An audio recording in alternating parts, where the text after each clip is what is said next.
So let's get Good. started. All right. Well, thank you guys for coming out. We appreciate it. We've got a little bit of a change of venue for this edition of Coffee with the Candidates. We had some caster malfunction on our shelving over there, so we're over in the mystery section today. Good. It's a good place to be. But yeah, Mr. Robert Poole, thank you for coming out. I Pleasure. appreciate Thank you you for having doing coffee this. with us. And yeah, the way we've been doing these events is we have a Q&A between myself and the candidate, and then we turn you over to speak with the folks that came out to speak with you. Good. So let's get started with biography, background, just a little bit about yourself. Okay. So, my name is Robert Poole. I'm a candidate for District 71, State House of Representatives. I've served multiple terms on the Denham Springs City Council, chairman of the Economic Development District, which gives me a kind of a unique sort of an inside impression on economic development and some of the mechanisms that we have at our disposal. I have a son that graduated from Denham Springs High School, went on to serve in the United States Marine Corps. And I have three daughters, all three of whom are also students in the Livingston Parish school system. One at Freshwater Elementary, one at Denham Springs Junior High, and my oldest daughter is in the 11th grade in high school. So education is important to me. I have a strong vested interest in the success of education, public education. Right. Because three of my most prized accomplishments in the world are under the tutelage of public education in Louisiana. So that's important to me. In addition to that, I'm a small business owner. I work with the petrochemical industry. I build and maintain and program wireless control infrastructure for Exxon, Dow. For my biggest customer right now is Citgo and Sasol over in Lake Charles. But so petrochemical technology related. I'm also a full-time student at New Orleans Baptist Theological Seminary, which is interesting for a 50-ish year old man. I understand why all of my contemporaries are 19 and 20. It's because that's a lot of work. Full-time college is a lot of work. So in addition to that, I'm involved in several ministries at my church. I sort of co-host, if you will, our addiction recovery group at Live Oak Methodist. And I also run a couple of discipleship Bible study classes and a men's Sunday school group. And that's about it. Yeah. Well, yeah, I definitely don't envy you going back to school. I know when I finished up college, I was ready to get out of there. But let me tell you something that's really cute that I noticed the other day. If you're at seminary and you sneeze, there's a lot of God bless yous, a lot more than in the secular world. It's interesting. Well, so my next question that I had for you is a question that I ask of all the candidates. Why are you running for state rep? Why that particular office? Because there are plenty of different choices to choose from this election cycle. So what makes that where you would be the most effective? All right, that's a great question. I would have to think about that for a minute. But I told you I didn't want to read the questions in advance because I think spontaneity gives a real answer. I've always been fascinated by. Let me tell you this: when I was a little bitty kid, and all of my friends wanted to be firefighters or baseball players, I always said I was going to be a United States Senator. Yeah. I'm 6 years old. I'm walking around going, yeah, I'm going to be a United States Senator. I have always had an affinity for being a part of the process. Right. Not just sitting in the background and complaining. Not that there's anything wrong with that, because we can't all be a part of the process. But we can through our elected representatives. So being an elected representative has always been, it's in my heart, like baseball is for some folks. So I've been asked by several people if I had considered or would consider, when Gerard is finished, running for mayor. And I had to think about that. And to be honest with you, the executive process is not appealing to me. I enjoy the legislative process. I enjoy getting knowledgeable on things and lobbying on behalf of what I think to be the best possible outcome. I enjoy swaying people in my direction. and I enjoy just the deliberative nature of the legislative process. Yeah. Honestly, that's an interesting question, but that would be the No, truth. no, that's an interesting answer because I mean, so many people don't realize their own strengths, what they're good at, what they value, and how they like to work. And it's important to kind of have that understanding because different offices are very different. In an executive right. versus a legislative capacity, they're, you know, one's kind of more concerned with keeping the trains running on time, and the other's kind of concerned with if there are trains or not. There you go. That's very well put. That's good. So, Can I yeah. write that down? Yeah, absolutely. You can have that. But what is the role of a state representative in your eyes? A lawmaker. We are the lawmaking body. So just like at the federal level, there are three branches of government: the executive, obviously, president and governor; the legislative branch, bicameral in both cases, Senate and House; and then, of course, the judicial branch, which is I don't get law degrees, so Sure. I'm obviously not running for that. So we are half of the law-making body of the state of Louisiana. So there's 39 senators in Louisiana and 105 legislative districts. And in fact, what comes to mind is that little song that you used to hear on Schoolhouse Rock, "I'm just a bill." Yeah. So those bills are originated in one of the two bodies of the legislative branch of state government and works through committee, through the Senate and the House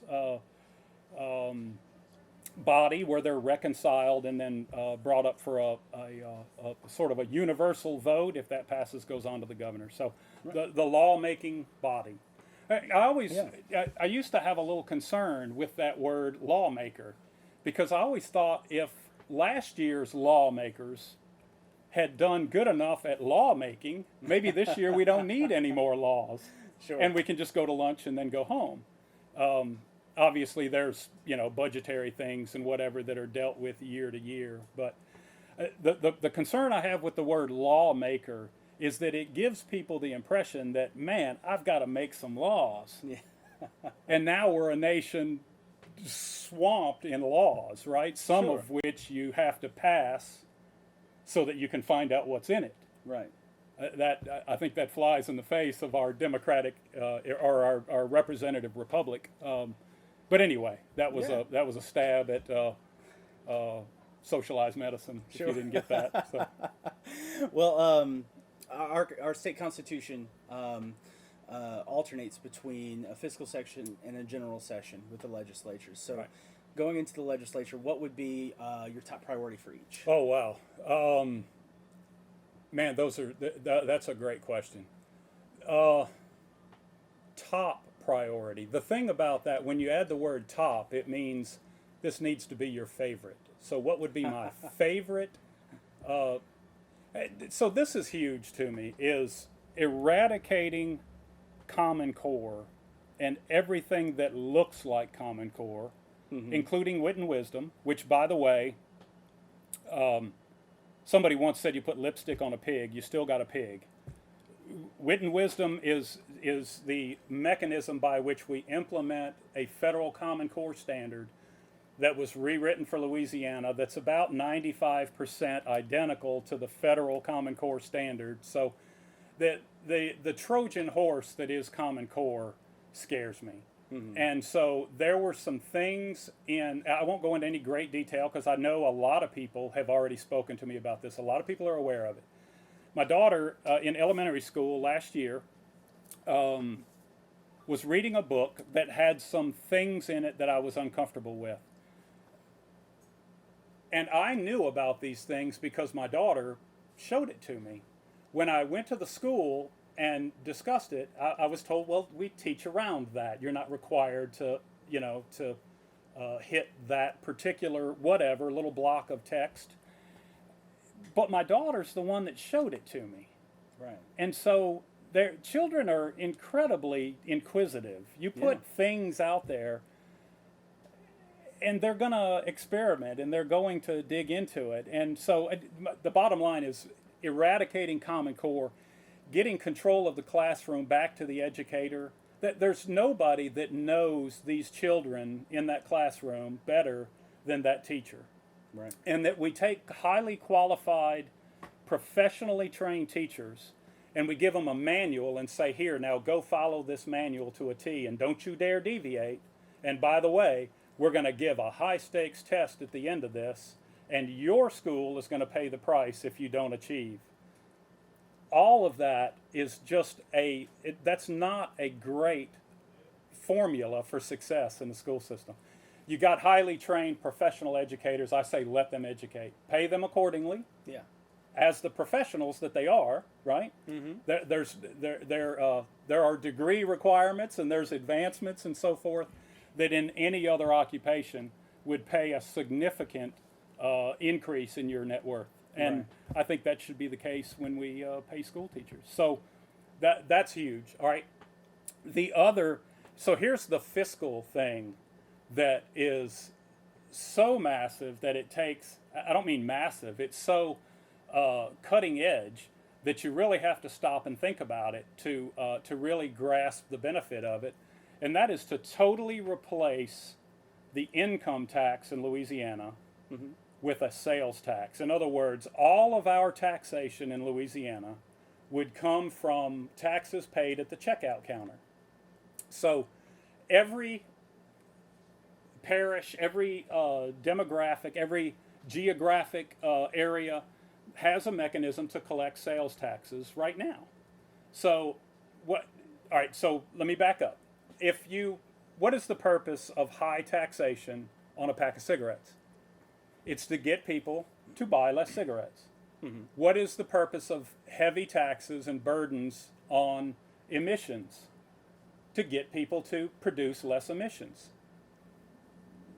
You see where I'm going with this? Mm-hmm. If you put that tax on income, that's a regressive sort of a tax that inhibits the production of income. So what I'm saying is that you completely replace that with a consumption-based tax at the checkout counter. The entire Louisiana Department of Revenue, with the exception of the necessary oversight, goes away. So there's a huge part of state government then that goes away. I don't know a lot of people that would be opposed to that in theory, just to begin with. And here's a great point. If I'm involved in some nefarious activity, and maybe it's not even nefarious, maybe I mow lawns for a living and I get paid in cash. Well, let me use the first, because that it's got a more sort of moral punch to it if you look at it this way. If I sell drugs and I make a lot of money off of that, I don't bury that money in a coffee can in the backyard. Mm-hmm. And I sure don't put it on my tax forms at the end of the year. So it's totally untaxed. But what do I do with it? I take it and I go buy a new TV or a new car. And now I'm taxed at the same rate as decent, hardworking Louisianans. Right. You see what I mean? Sure. So there's a lot of benefit to that. It's such a leap forward in the idea of how you generate revenue for the state, mm-hmm. that it requires lots of time and detail, a lot more than we could go through right now. Yeah. But that would be that would be my big sort of fiscal. Okay. And thing. yeah, that's, preparing for these, one of the things I do is go through Facebook and websites and all that stuff and see kind of what the candidate's putting out. And that was one of the things today that I wanted to talk to you about specifically, just because I felt like you haven't really had adequate time in other forums and things like that to really hammer it home. Good. I appreciate that. Can I add one thing? Sure. Because under this plan also, business taxes go away as well. Uh-huh. So, and you go, wow, that's not fair. Businesses don't pay taxes. The bottom line is businesses don't pay taxes now. And you have to think about this logically. A business remits taxes. Mm-hmm. So if I come to you and I buy 15 books and I pay $12 in sales tax, you collect that sales tax and then you remit that, right? Right. Every month. You do pay taxes on your profits. But the sales taxes that are sent forth are nothing but you collecting additional taxes from me that you're sort of the middleman for, that you hold on to, and then you remit those at the end of the cycle. So what that is, in effect, is a stealth tax upon the consumer. Mm-hmm. Businesses are not paying those taxes. Right. And if you increase the cost of doing business, then you have to increase the cost of a book, Right. or of a transmission service, or a loaf of bread, or your daycare, or whatever. If I, as an individual, don't have enough money at the end of the period, I don't get to go to my employer and say, I need more money. Yeah. But you, as a business owner, all of us as business owners, all of those are costs of doing the business that we're involved in, so they're wrapped up as part of that cost. Sure. So in effect, what all of that is a stealth tax on the consumer. Mm-hmm. And I'm saying that all of that goes away in a revenue neutral fashion, so that when you pull the plug and you jump over to a consumption-based tax, there's no decrease in revenue to the state. Right. Because it's revenue neutral. The rate is set such that it will be revenue neutral. And then you begin to adjust it accordingly. Right. We continue to take the same sort of tired ideas in Louisiana and put a new coat of paint on it and Sure. think that it's going to solve our problems, and Louisiana remains number 50 out of number 50. In a lot of cases, we're 51 out of 51, which means even the Washington, D.C. area does better than we do. Yeah. And I just think we can do better than that. Sure. Well, I mean, that is such a big idea, status quo, game changing sort of That's right. idea. Definitely outside of the box. And so there are a couple of things that I wanted to follow up on specifically with that. So, for example, I am a retailer. So how would a transition to a tax like that? How would the effect upon the retail sector be mitigated? For example, if I'm selling a $10 book right now, it's already becoming an $11 book with taxation. In theory, it'd become a $12 book, say, or an $11.50 Okay. book. So, Fair. how would that be mitigated? Where All right. essentially, the price of the book will go up a little bit. Yeah, so- and it will have to. Yeah. The cost to the consumer will not change. Again, stepping back, if you earn $100, you bring home $100. Right. There's the first advantage to the consumer. So the idea of a consumption-based sales tax, and again, keep in mind, you said thinking out of the box, and I like that. I don't like colloquialisms, but that one I do in this case because it is so far outside the box. It's big enough to where you could look at it and go, that just may work. In fact, that's quite logical that you would tax consumption instead of production.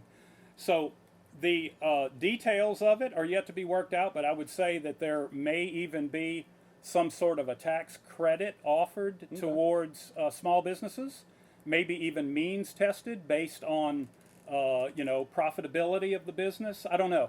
The thing is, it would be whether you're Exxon or Cavalier, Yeah. it would happen like that. So you would have a January the 1st day at which the old tax system changes for the new. So there would be no benefit to or detriment to one versus the other. You know what I Sure. mean? The cost, the additional costs, are going to be instantly realized by the consumer, as is the instant decrease in state taxes withheld from their take-home pay. So it's going to require a little, as you look at the higher cost of your product, you're going to Sure. have to realize your checking account also got bigger by the same amount because we're not taking money out of your check. Right. Yeah. It'd definitely be a shift in thinking and a shift in way. No question. Right. That's right. And I get it, especially as a small businessman. Sure. Because I'm a small businessman as well. If I've got 40 employees and I'm producing $30 million a year, it may be a lot easier for me to make this transition than it would for somebody who makes, my business generates a couple $100,000 a year. Mm-hmm. So I get that. There's Yeah. a lot of details yet to be worked out. Right. Right. No. Yeah. And a lot of haggling, a lot of discussion, That's a lot right. of debate, and back and forth for sure. Because, but yeah, everything starts with an idea. That's And right. So yeah, That- you got to put it out there. That's excellent. Thank Yeah. you. That's right. Yeah. Well, let's stick on the topic of small business. Mm-hmm. Talk about the alphabet a little bit. You stated at the Chamber Forum the other day that you're a big fan of ITEP, and I know that you're also in favor of TIF districts TIF. for economic development. Right. So, kind of touching on those different things. So, for the ITEP program specifically, how could that be made more accessible for smaller manufacturers to take advantage of as well? So I guess right off the bat, the first thing that I think is come up with something that makes this painless so you can sound good on Facebook. And I don't want to do that. I don't want to do that. The idea, all right, I'm not sure that it should be easier to implement. Sure. I think ITEP needs to be expanded and the opportunities need to be expanded, but the oversight needs to be adequate so that there is no there's no abuse of it. In the simple answer is I don't have an answer for you, but I'll get it. But I'm not sure that it needs to be necessarily simplified, more readily available, and if it's worth the payback that you're going to get by having access to our markets, then it's worth you making the investment to make it work on your end, Sure. Mr. Exxon or Mrs. International Paper or whatever. Right. So the one thing that I would say is that, and you mentioned the TIF, which is tax increment financing, if you're not familiar, to sort of reinvigorate that whole idea. One of the most difficult things that I had to deal with when we first enacted the TIF for Bass Pro Shops was how do you go to the small mom and pop shop that sells firearms or fishing tackle and make them feel comfortable that what you have done to attract Bass Pro is not a detriment to them. And the answer is that in some ways it is a detriment to them. Sure. They say, we didn't have the benefit of TIF. We worked through blood and sweat and tears to build our business, and here we are, and you're inviting in this big company, and you're going to allow them to, just in a nutshell, what you do is you take a portion of the taxation, you set it aside for debt service to pay off the cost of bringing that business here to begin with. So there's no upfront money to do it. It's a set aside on tax revenue to solve debt service. So here's the deal. Sometimes you make choices that serve the larger good. Right. Okay? Now, I don't, and sometimes you don't. And so here, my complaint with it was that the person, and it mainly came from the pharmaceutical, from the pharmacies locally. Sure. No, I take that back. That was with respect to Walmart. That was a different deal. I apologize. But the folks that do outdoor sporting goods and so forth that were opposed to it, I felt like they were absolutely right. In fact, what I wanted to do was to find a way to make a TIF available to everybody. In other words, set a benchmark and some sort of formula that determines the economic impact on the local area by any business, even if it employs one person. Sure.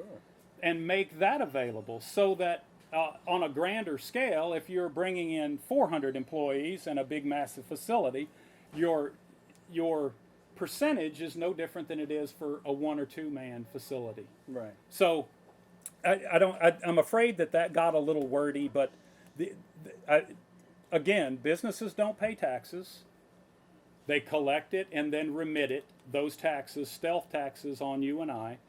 And the impact of new businesses on the employment base and wages and the products and services that they buy from the locals and all of this stuff is often overlooked. All they look at is the millage, the ad valorem value that they bring or don't bring, right. and overlook a lot of times the real impact that has on real families and the overall impact that it has on, like I said, on all the goods and services and the increased salaries that they pay and just the quality of life that comes with expanded employment opportunities. Yeah, and the idea of kind of that graduated TIF or that kind of done on a percentage base. That's Right. definitely something that's not in the conversation right now. Yeah, that's right. And so yeah, I definitely appreciate that out of the box thinking again, where it's something that you've heard about those concerns, and yeah, that is definitely a way to go about addressing them for sure. It's good stuff. There, and so when we were first hit with the TIF, they lay out the schematic and they tell you what the minimum impact has to be in order to qualify. Yeah. Well, that discounts so many small business opportunities that'll never have that kind of impact. I'm saying a graduated system that provides benefits regardless how many employees you bring. So yeah, another sort of new idea that I don't think anybody else is talking about that you brought up again at the Chamber Forum the other day is on infrastructure and flood control. Of course, you working as a city councilman for so many years, you've seen this firsthand, how money gets held up going to the projects that need it the most. That's right. And so you proposed the other day what was the Drainage and Flood Control Trust Fund. Trust fund, yeah. And so I was hoping you could talk a little bit more about that, because that's Love to. certainly on the top of everybody's mind. Good. All right. So, like I've said before, we need to improve drainage is not a campaign platform. It's a statement, and it's an obvious statement. So if you're going to say we need to improve drainage, let's talk about how. What are you going to do in order to bring that about? How are you going to pay for it? Real answers to real issues. So we have right now a transportation trust fund in Louisiana that's funded by the gas tax. Okay, that's a whole nother discussion we could get into, and maybe we will. Yeah. So the gas tax funds the transportation trust fund. That transportation trust fund is used, ideally, in theory, for transportation and infrastructure issues, and to provide state matching funds to federal money that's made available if the states have the money ready to go and the project's already engineered and ready to go. Then you kind of get the idea that that's what that trust fund is for. Right. It's so that you have the revenue to make the federal match necessary to get the big things done, not resurfacing a road in the Willows, which is very important if you live in the Willows. Right. But I'm talking on a larger scale. So what I'm saying is that with respect to drainage, I would submit to you now that after 2016, flood control and drainage is a bigger issue to a lot of people than even the traffic that they deal with every day. You Sure. get acclimated to the traffic. Yeah. It's a horrible pain in the rear end, but you get acclimated to it. You know it's there, and while it's very inconvenient, it doesn't hurt anybody. Right. When you flood somebody's home, I can't tell you the number of people that I had the opportunity to stand with in the midst of a mountain of refuse that was just the wasted leftovers of their entire life, and pray with them about what comes next. Mm-hmm. That brings tears to my eyes to think about that. Yeah. So the idea, back to the Drainage and Flood Control Trust Fund, is similar to the Transportation Trust Fund. How you fund it, I don't know yet, but the point is, if it's a priority, you will fund it. We will find the funding for it. The Drainage and Flood Control Trust Fund is that same set aside, ready to go, because I've seen, even in our dealings with our gravity drainage district, with our flood control issues that we're constantly dealing with, the difficult nature of getting funding whenever you're ready to go with a project. So the idea behind this trust fund, again, just like the state and federal match, it's a state-controlled pool that's ready for gravity drainage districts, that's ready for municipalities, parish governments, with their matched money and their pre-engineered projects that are ready to go. Right. So that when you have the engineered project and you have your small, albeit necessary, part of the pie, we're ready to go. Right. And so the state money is there, and it's available. Look, in Denham, it's not, so Denham is drained primarily by three things.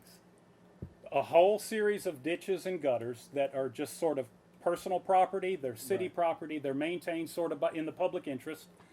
All of those which collect into Grays Creek, which then follows 16, basically south and east towards Port Vincent and empties into the Amite River. So to improve the drainage in Denham Springs, there's not a million different like tributaries that are involved here. There's a lot, obviously, street side drainage and things like that that need to be addressed. But the bigger problem is that Gray's Creek does not, if you try to put this much water through a pipe that big, you're going to have a restriction. And that's where we are. So right now, we already have the federal money to replace 2 bridges, I think, and to widen Gray's Creek from, I think it's from Civic Lane to 1033. So that is a step in the right direction. That's where this trust fund comes in to help to fund those projects so that the big arteries, the grand projects that really make a difference can be brought forward, can be moved forward and enacted so that we can get some relief in this. One of the huge, I mean, this is massive.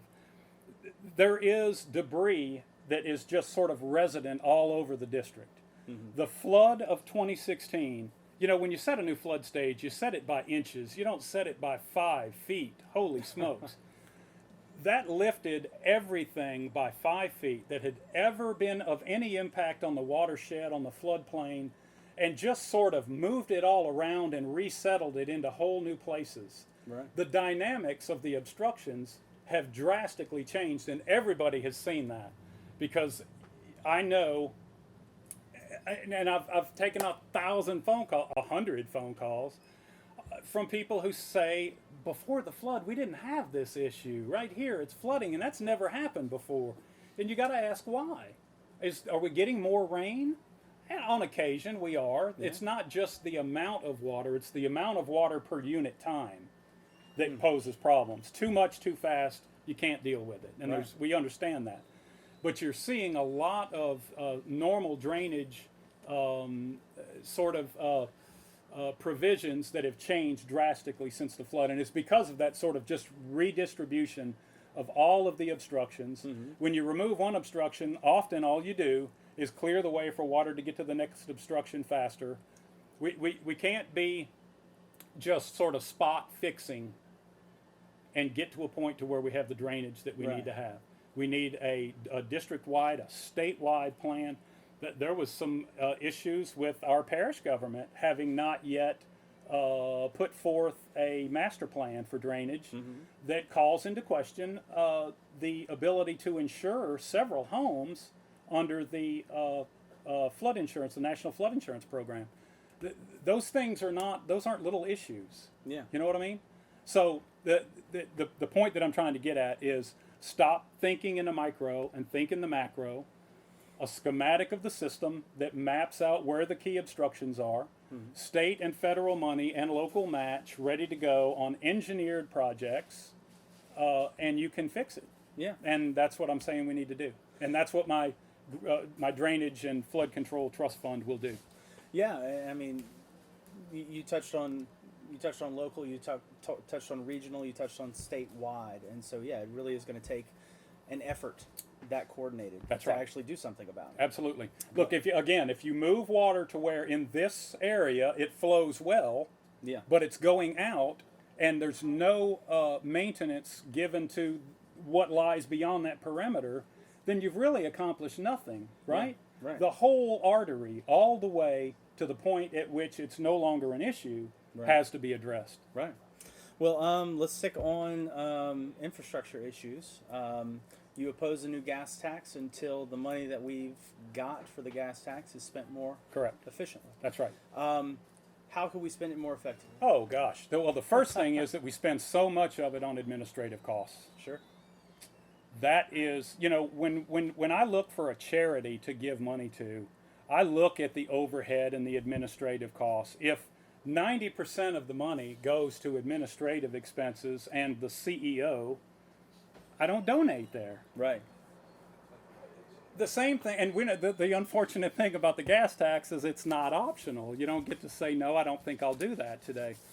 So the vast majority of revenue that's generated, if you're not aware, the gas tax is about 50 cents out of every dollar, about 32 cents what is that, 18 cents federal and 32 cents state, of which the vast majority is used for non-infrastructure, non-transportation related expenses.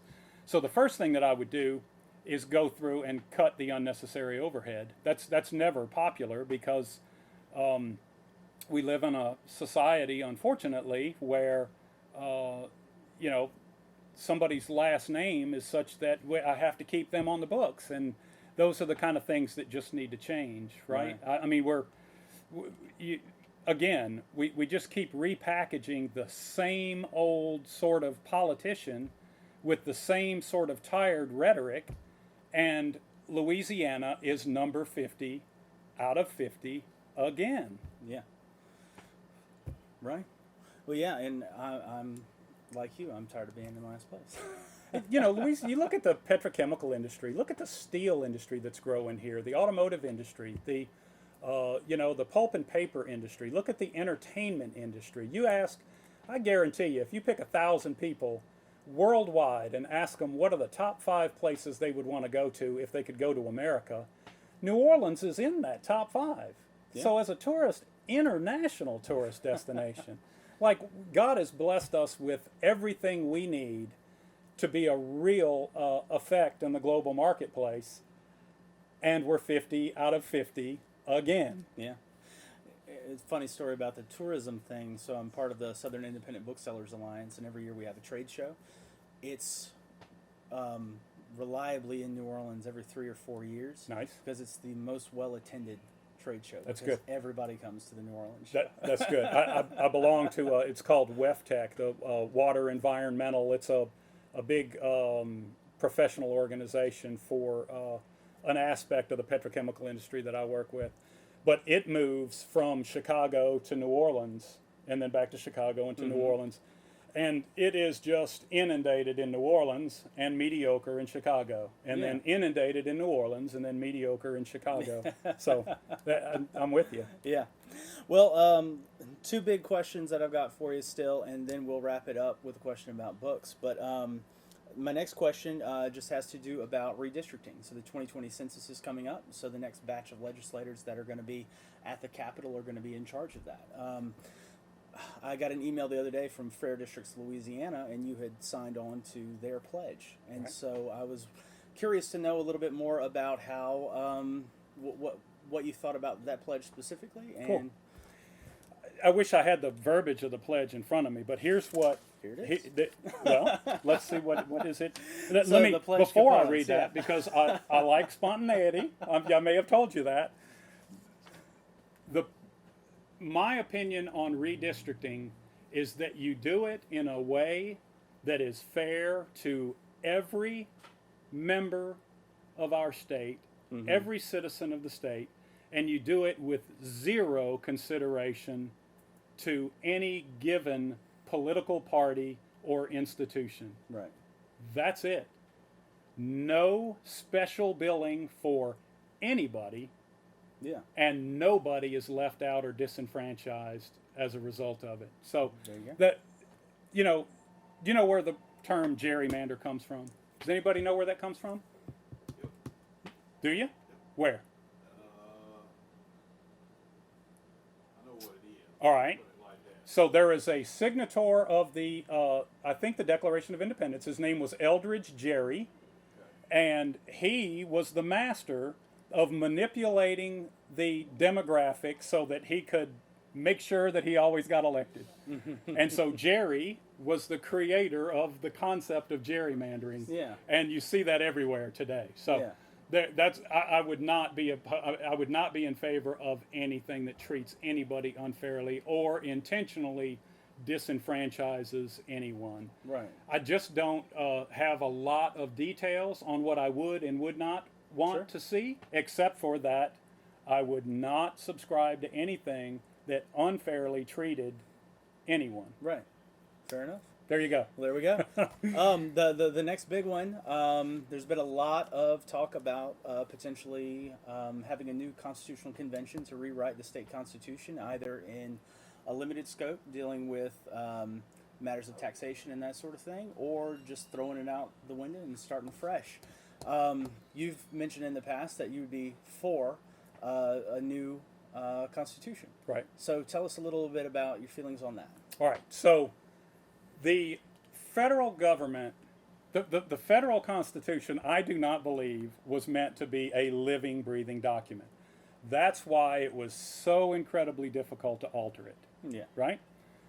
The state constitution, on the other hand, has to take into account. So the federal government, the federal constitution, wasn't meant so much to say what the federal government could do, but what the federal government couldn't do, right? Mm-hmm. And then the 10th Amendment says that everything that's not granted the federal government nor denied the state governments belongs to the states.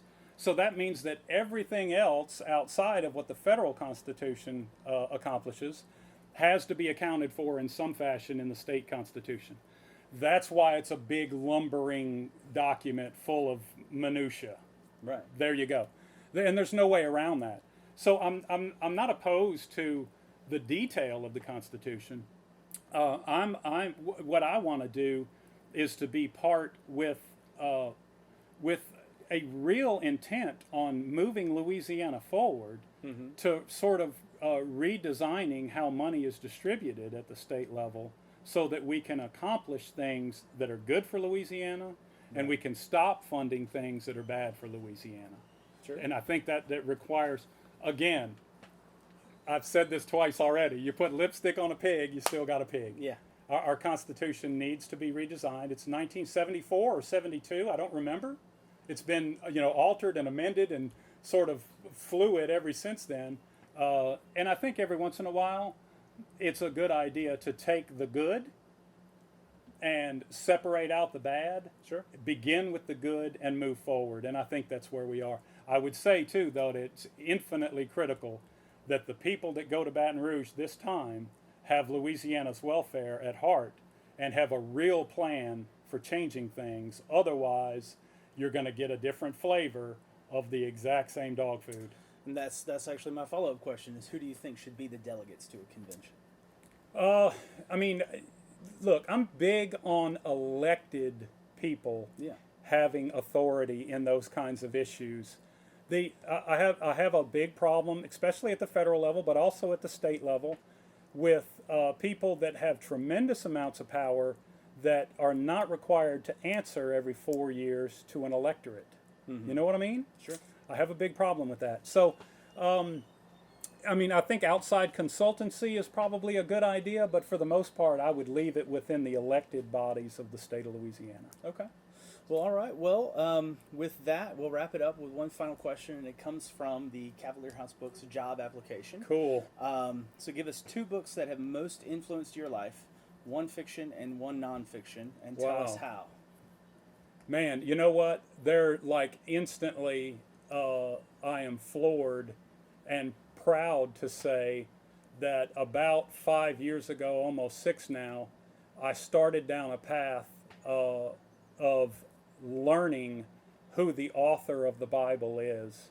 And my life has changed in ways that I can't even begin to explain. So there is, in nonfiction, it is absolutely the Bible.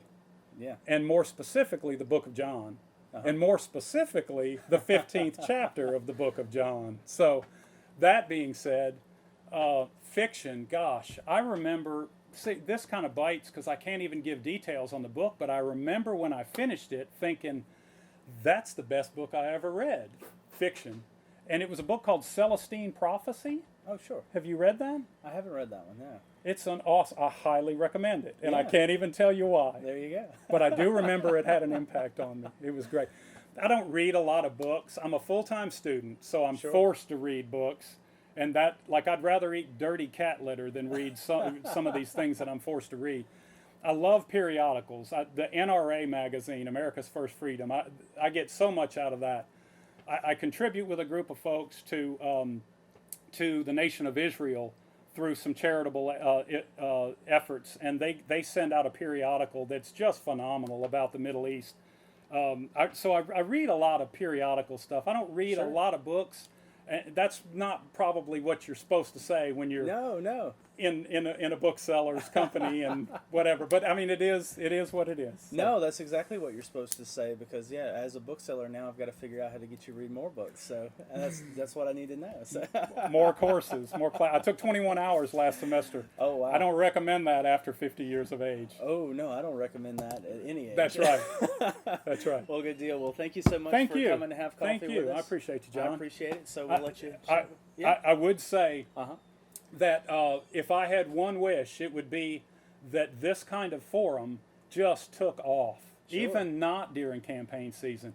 And to be honest with you, the nature of your business, there's nobody better to do this. It's awesome. It's a sharing of information. Yeah. And what is this?